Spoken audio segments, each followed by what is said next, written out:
I'm joined by political commentator and former member of parliament, the Honourable Eleni Bakopanos. Thank you for joining us, Eleni. It's been a pleasure, Alyssia, as always. We are in a toss-up riding in Hochelaga. Last election, the Liberals won with just over 300 votes. That put them ahead of the Bloc Québécois. Do you think that there will be some surprises here tonight and in other toss-up ridings like Sainte-Thérèse de Blainville and Longueuil?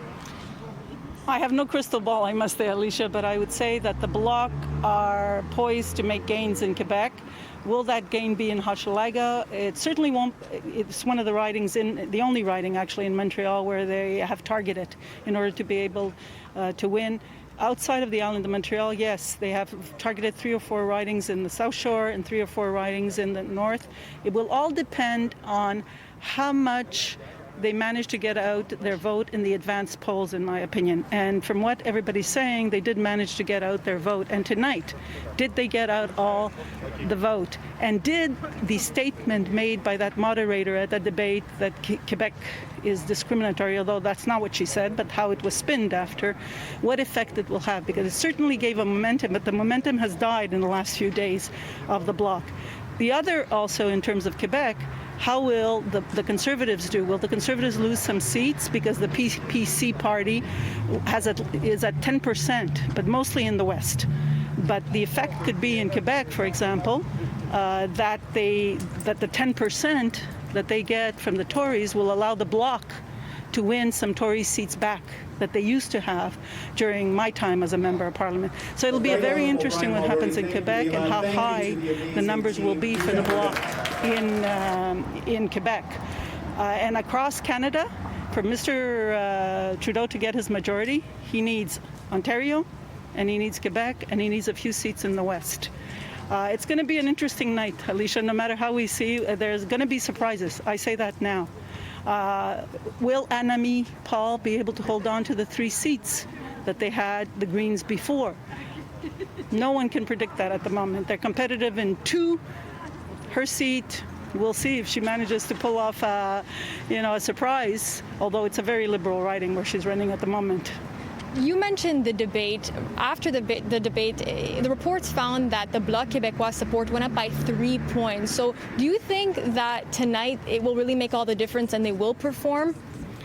I can't answer that completely. It certainly gave them a lot of wind in their sails to be able to get people motivated to go and vote in the advanced polls.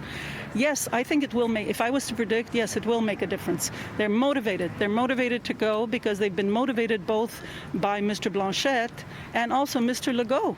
I mean, Mr. Legault, this is the first time in all the time that I've been doing politics that the Premier of Quebec has actually come out and told people how to vote.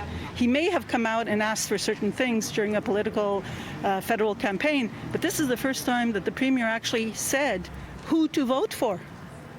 And that will have an effect. Whether we like it or not will have an effect. It'll be as I said, a very long night. We don't know about the mail-in ballots. This is the first time, don't forget, that we have unprecedented numbers of mail-in ballots. So it may be a long night, and even as I said, I won on election day and then lost the next day because of the advanced ballots.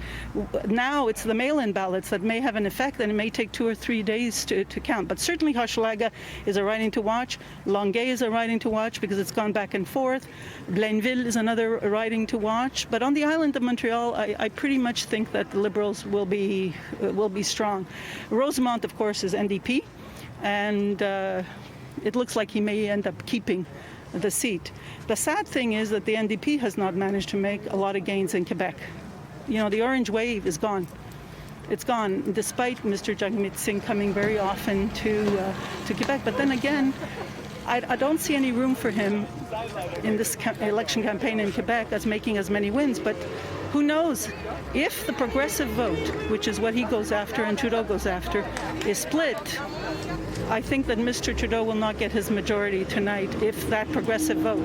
But if people are going to be strategic and say, look, I don't want Mr. O'Toole, I don't want the Conservatives, I don't believe in the same values and principles that they have in terms of the climate, in terms of a woman's right to choose, or gun legislation, then people may say, well, maybe I won't vote for the NDP. I'll give my vote to the Liberals. But I think anything can happen tonight. And it's the first time, honestly, that even the pundits are having trouble calling an election.